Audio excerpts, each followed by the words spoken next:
కార్యక్రమం అలాగే ఈ రోడ్ షో ఈ బహిరంగ సభకు పెద్దలు భారతీయ జనతా పార్టీ మాజీ అధ్యక్షులు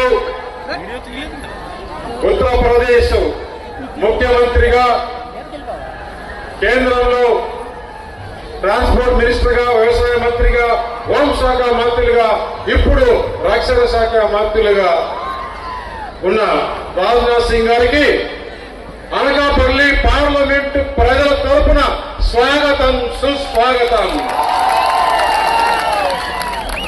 అలాగే 7 మంది అభ్యర్థులు పెద్దలు అనకాపల్లి అసెంబ్లీ నుంచి పోటీ చేస్తున్న కొనతాల రామకృష్ణ గారికి, నర్సీపట్నం నుంచి పోటీ చేస్తున్న పెద్దలు ఆయన భక్తుడు గారికి, పెందుర్తి నుంచి పోటీ చేస్తున్న పంచకర్ల రమేష్ గారికి, యలమంచి నుంచి పోటీ చేస్తున్న సుందరపు విజయ్ కుమార్ గారికి, అలాగే మాడుగుల నుంచి పోటీ చేస్తున్న బండారు సత్యనారాయణ గారికి, అలాగే పాయకరావుపేట నుంచి పోటీ చేస్తున్న వంగలపూడి అనిత గారికి, అందరికీ తెలుగు చౌడవరం నుంచి పోటీ చేస్తున్న కేశవ్ రాజు గారికి, అధ్యక్షులు తెలుగుదేశం అధ్యక్షులు తాతబాబు గారికి, బీజేపీ అధ్యక్షులు పరమేశ్వర్ గారికి, మాధవ్ గారికి,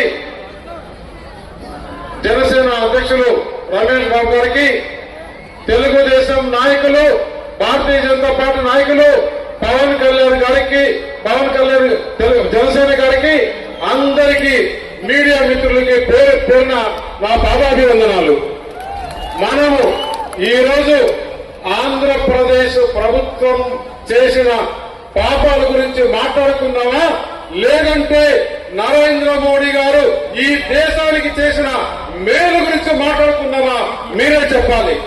ఎందుకంటే ఇంకా ఒక నెల రోజుల్లో ఈ ముఖ్యమంత్రి పని అయిపోయింది.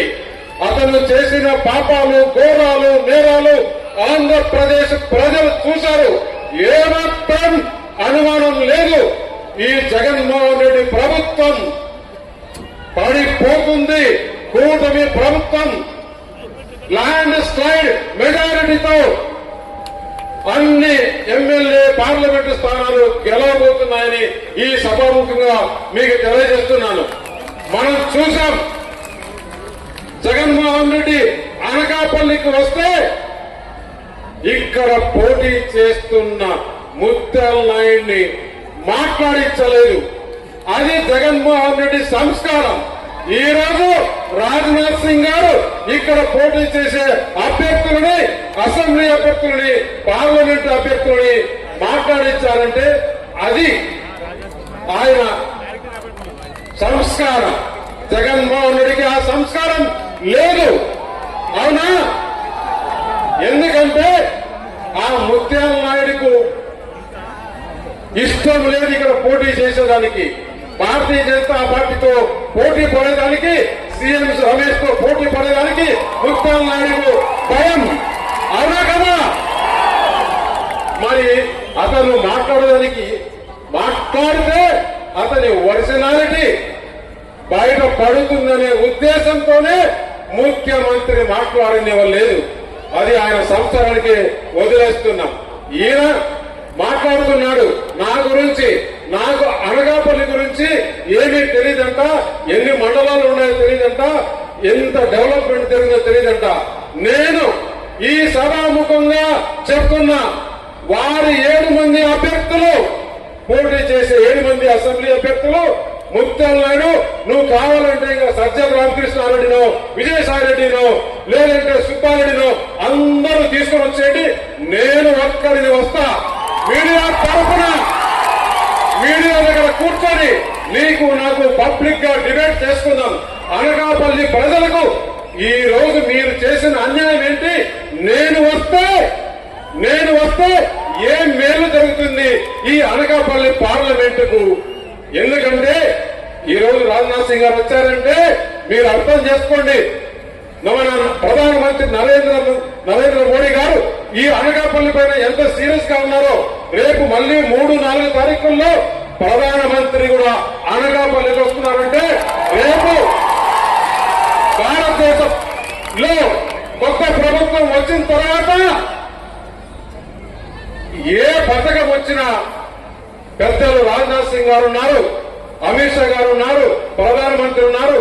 నేను ఎంపీగా ఉంటే ఆంధ్రప్రదేశ్ లో అనకాపల్లికి మొట్టమొదటి పథకం తీసుకొని వస్తాను.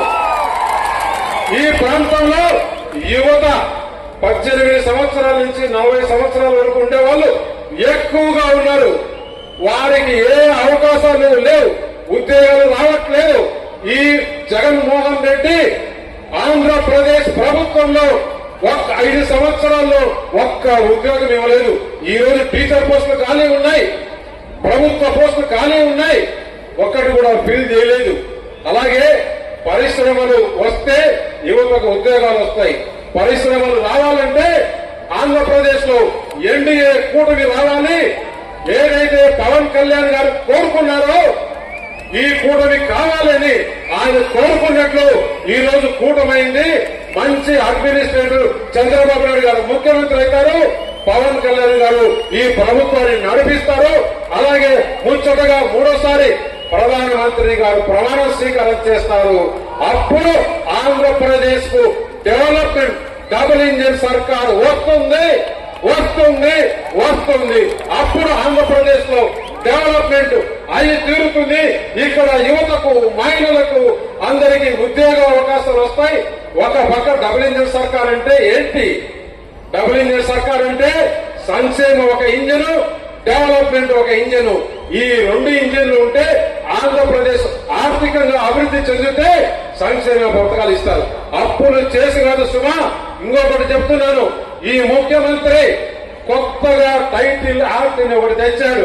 అంటే భూముల రిజిస్ట్రేషన్ ఉన్నా కొత్తవి చేసుకున్నా మన తరతరాలుగా భూములు మనకు వచ్చినా ఉండేటివన్నీ కూడా జగన్మోహన్ రెడ్డి పేరులో పెట్టాలంట.